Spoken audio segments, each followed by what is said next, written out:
What is good, y'all? Welcome back to the Here Pro. Welcome back to a brand new video. We are back with a brand new video for you guys, and we're going to be talking about more Summer League.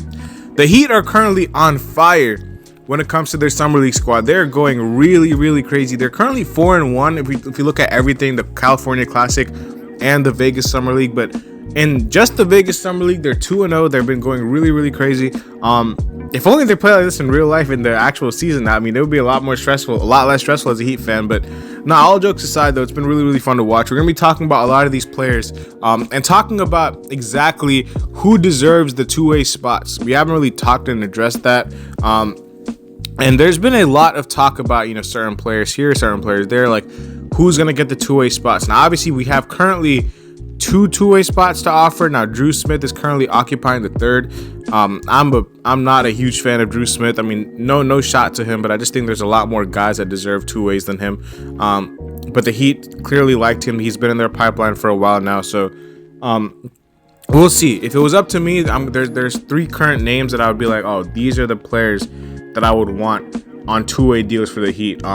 We got to talk about Keshad Johnson from Arizona. I mean, I've been a fan of Keshad Johnson.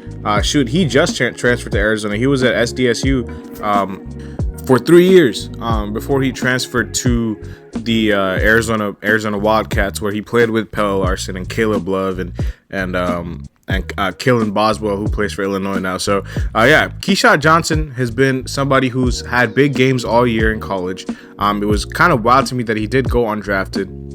But yeah, man, shout out to SDSU in Arizona for producing that product, man. I mean, I remember when he was at SDSU for that 1 year with Jadon Ledee, who was an absolute beast in the March Madness tournament this season and is currently, I believe, on the Spurs or the Timberwolves Summer League squad. I forgot which one he plays for. I think it might be the Timberwolves. But yeah, all that besides the point, Keshad Johnson has been excellent for the Miami Heat. He's been really solid in every single game. You've just felt his presence. He hasn't had big numbers in a lot of these games, but I'll tell you right now, his impact is a lot greater than numbers. And you come across these type of players when you're in the Heat system, man. When you see, as a Heat fan, a lot of these guys that come through the system, the Caleb Martins, the Haywood Highsmiths, the guys of this nature that will just hustle, play their heart out, like make sure that they just provide a spark, whether it's offensively. I mean, we saw that viral clip defensively yesterday against the Thunder. Absolutely locked down Dylan Jones, who is a first-round pick out of Weber State. It was a very fun display to watch of defense from him last night, and for all the games so far, he's been excellent defensively, and offensively just seems to be in the right place at the right time. Just very high IQ player, can shoot the ball. Has a really nice looking jump shot, can shoot the three, and can cut and make sure that he's cutting to the rim and he's finishing. He's athletic. He's super athletic. I just think he is a lock for one of the two ways. I think he has to be. I think Keshad Johnson really needs to be one of the two ways. Now, there are a couple of other players that you could consider for the second spot and even the third spot if we were to waive Drew Smith, which I think that's what we should do. You have Zion Pullen, you have Cole Swider, you have Alondes Williams, you have Isaiah Stevens, you have Josh Christopher. You have a lot of different type of players that you could select. And all of these are guards. That's the commonality in all of these players, is that they're all guards, which is good because I think we do lack at that guard position. To me, I think it has to be Isaiah Stevens for one of them. I mean, he's just been really good. At Colorado State this year, there was two players that were really eye-popping to me. And one was Isaiah Stevens, one was Nick Clifford. Nick Clifford is someone I was super high on. He ended up going back to school this season. He was one of my favorite sleepers in the whole draft when he was in the draft. Ended up going back to CSU. But Isaiah Stevens was their point guard, and he was a really good one for them. And Isaiah Stevens has always been a guy who's just a true floor general type of point guard. I mean, we signed two of them. We signed Zion Pullen and Isaiah Stevens. Both have been pretty good, but Isaiah Stevens has just edged it out for me. Just because of his ability to just control the game. You know what I'm saying? He's just able to set up players. He's really good, man. He's a good jump shooter as well. I think last season he shot 43% from three, if I'm not mistaken, because I did watch a lot of CSU because of that whole conference. It was not a lot of people take really much account into the Mountain West, but Mountain West always performs pretty well. in the tournament. So I always have taken an interest to watch guys like, Nevada and CSU and Colorado, these type of teams. But Isaiah Stevens is a really, really good prospect. He's a little bit undersized. I will say that. It's just like only kind of not weakness, but the fact that he's not that big. But apart from that, like, he's just a really, really nice player. I mean, he's only 6 feet tall, so yeah, that's the only like concern, is that his size is just a little bit of a question mark. But apart from that, man, everything that you want out of him, Isaiah Stevens, he's very, very, very, very cerebral as a guard. He'll definitely help throw lobs. He can orchestrate the offense. He looks poised with the ball in his hands. He doesn't make too many mistakes. I think the biggest difference, I mean, and this is no shot to Alondes Williams, the biggest difference that really sparked the Heat Summer League run was after that first game, the addition and the adjustment of putting Isaiah Stevens into the starting lineup as a point guard and bringing out Alondes Williams and bringing Alondes Williams off the bench has really helped the Summer League squad of the Heat. They've been really, really good. When Isaiah Stevens has been on the floor, he just makes everyone better, and I think he has to be one of the two-ways that you have remaining. Now, the last two-way is currently occupied by Drew Smith. To me, I think Drew Smith is okay, but I would rather have a couple of players to be over Drew Smith, and there's a couple of guys that I would consider for this. As much as I like Zion Pullen, I think it's too redundant to have Zion Pullen and Isaiah Stevens on two ways. And same with Drew Smith. I mean, Drew Smith and Isaiah Stevens both being on two ways is kind of redundant. You already have Isaiah Stevens. I think Drew Smith should be off a two-way. Now, they could easily be like, you know what? We like Drew Smith. We're going to go with Drew Smith. That would be a mistake in my opinion, but okay, that's up to them. To me, it has to be between two players. It really does have to. I mean, Alondes Williams is good, and I think he's a really talented player. It's just a shame that he just did not, he had his moments in the Summer League. I'm not going to lie. Alondes Williams is solid at times, but some of the games he had were absolutely terrible. It's just the fact that, he just needs a system where he's just going to be able to rock out. And the thing about Miami is you're going to have to play a certain role. And Alondes Williams is a super talented. He's probably the most talented player out of everybody that we have on this, who are undrafted. And in this whole Summer League pool, out of all the undrafted guys, Alondes Williams has immense talent. Like, out of Wake Forest, he was an absolute stud for them. We saw him in the rookie-sophomore game last season. We saw him at times. He was just really, really good, and I really feel for him. And I'm extremely disappointed that I could not find a place to fit him in to this two-way in this whole two-way dilemma. I'm not able to fit him in here because I love his talent. He's athletic. He's able to jump out of the gym. He's extremely fast and speedy. His jump shot is improving. That's the only thing to me. It's his jump shot. I mean, it's improving, but is it consistent enough? Does he play hard enough? Like, I don't know. That's the only reason why Alondes Williams is not on this list. I mean, he could easily just be back with the Heat's G League team and not have a two-way spot, but that gives Alondes the opportunity to sign with another team, which I think he's too good to be not signed to a two-way spot by any team. So I couldn't find a spot for him. To me, it's between Cole Swider and Josh Christopher. Now, Cole Swider has been pretty solid at times. I mean, whenever he's played, he's looked good from three. He's been shooting the ball well. Josh Christopher, of late, over these past two games, has had immense heat checks. You know what I'm saying? He's just been going crazy, like 20 points in the fourth quarter, this and that. Like, he's been really, really good. Now, out of the two, you have pros and cons to both. With Cole Swider, I think, Josh Christopher is more of a streaky shooter. Cole Swider is more of a consistent shooter. That's what you get with Cole Swider that you don't get with Josh Christopher. Josh Christopher is good, and when he's hot, he's really, really good.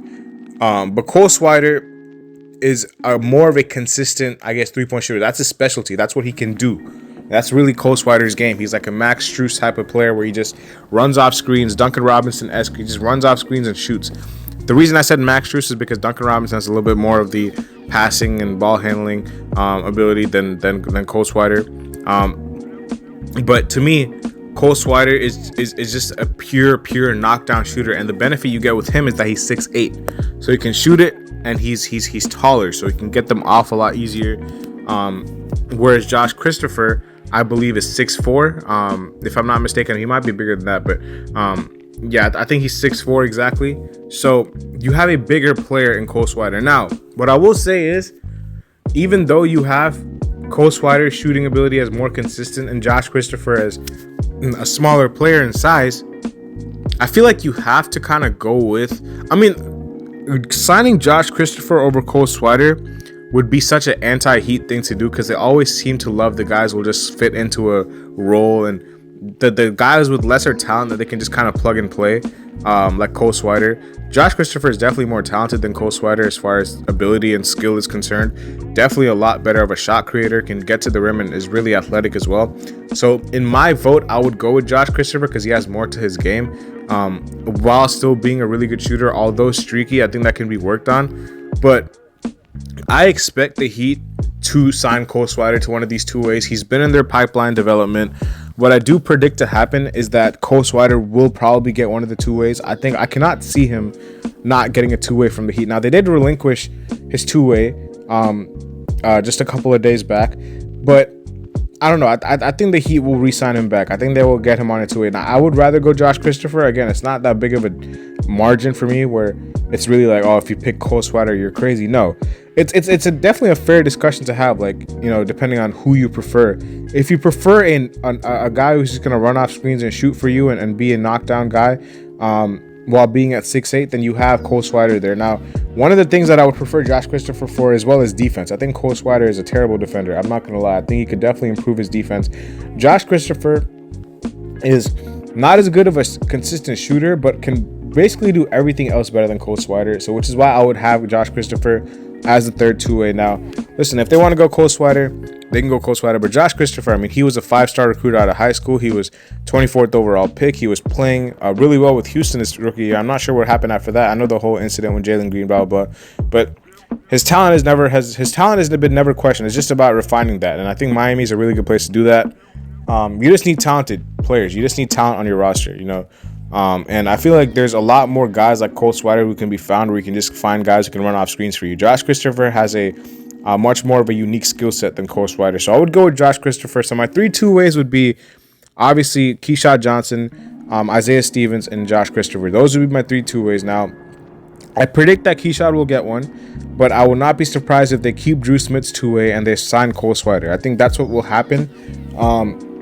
But I think Isaiah Stevens has to be on a two-way, and I think Josh Christopher I would go with as well. So those are my two-way spots that I would, you know, say that the Heat should guarantee by the end of Summer League. Listen, I mean, it is just Summer League. I don't want people to overreact, but when you see guys, I'm a lot more sure of Keshad and Isaiah Stevens to translate in NBA basketball because they don't rely on playing against lesser comp for their skill set to translate. Like Keshad, his best attribute is the fact that he's just in the right place at the right time, and he's just able to just make all the right decisions, whether it's to cut, whether it's to, you know, shoot, or spot up, whether it's to play defense. Like, he always is playing defense at an elite level. I think that'll translate no matter what level it's in. Same with Isaiah Stevens' playmaking. I think that's also going to be translatable. Josh Christopher's scoring is a little bit of a more of a question mark, but I would definitely take a chance on that. It's a lot more of a risky bet than taking a guy like Cole Swider for just his shooting ability, which I think will translate. But Josh Christopher has a lot more upside to him than Cole Swider, which is why I would go with Josh Christopher over Cole Swider. I think out of the 3 guys you picked, one of them has to be like an upside type of swing. I would go with Josh Christopher for that third two-way. But yeah, before we wrap it up, I just want to touch on a couple of the other players. I think Khalil Ware has looked really good at times. The thing about Khalil Ware that I do want to say is that it's all a mental thing for him. It's all about conditioning. It's all about the whole mental thing, the effort. I do want to see him chase blocks a little less and kind of, you know, be a little bit smarter defensively. I think he does the same thing Hassan used to do, where he just used to leave his man and go for a block whenever a guard drives and it's an easy dump off. I want to see that happen less. I'm not comparing him to Hassan. I'm just seeing a little bit of the similar traits that Hassan Whiteside did have defensively. He's an elite rim protector, Khalil Ware, but he has to know when to do that. So that's the one thing I want to see him work on. I also want to see him getting conditioned, because you see the effort and motor kind of goes a little bit down the drain when you get longer and longer into a game, because he's not as, you know, energized. He's a little bit more fatigued. So that's the 1 or 2 things I would say work on for Khalil Ware. But apart from that, he has all the skills and talent in the world. It's just about a mentality thing. If he realizes he can dominate, he's going to be one of the best players from this draft. Pelle Larsson, he's been okay. I mean, you haven't really noticed him too much, but again, we've seen pops and flashes here and there. I mean, he's a guy that would, like Keshad Johnson, just do a little bit of everything. I don't think Pele really has any weaknesses in his game. I just don't think he's elite at anything. I mean, he was a pretty good shooter for Arizona, but he just hasn't showcased that he's going to be elite at anything so far. I mean, it's only summer league, so we'll see what happens. But he just seems like a solid basketball player, like any team would love to have, just a plug and play type of guy. And then Jaime Jaquez, I mean, what more do I have to say? I mean, I think we should be shut down for summer league. I think he will be shut down, right? So he's showcased enough, man. I mean, I'm really hoping that he can take a jump this season with his 3-point shooting. It's looked pretty good so far. I think participating and practicing with the Team USA team, the Olympic team, is going to really help him. I mean, that must have been a crazy step down in competition. Going from practicing with the select team against the USA Olympic team to then playing against summer league talent is a crazy step down in competition, and I think he thrived off of that. He was able to, get some pointers from practicing over there. That was really good for his development. I'm excited to see what he can do this season. I just need him to stay on the floor. Just need him to make sure that he's knocking down his threes, and we will be fine. So that's kind of the whole roundup of the whole roster of summer league right now, and the first 12 or so minutes of this video was me talking about the two-way contracts that I would like the Heat to finalize at the end of summer league. But let me know who you guys would sign for these two-way spots, man. I mean, there's only 3 if we waive Drew Smith. If we don't, there's only 2. So let me know what you guys think. I'll see you over there as always. Leave a like, subscribe, comment down below. Peace.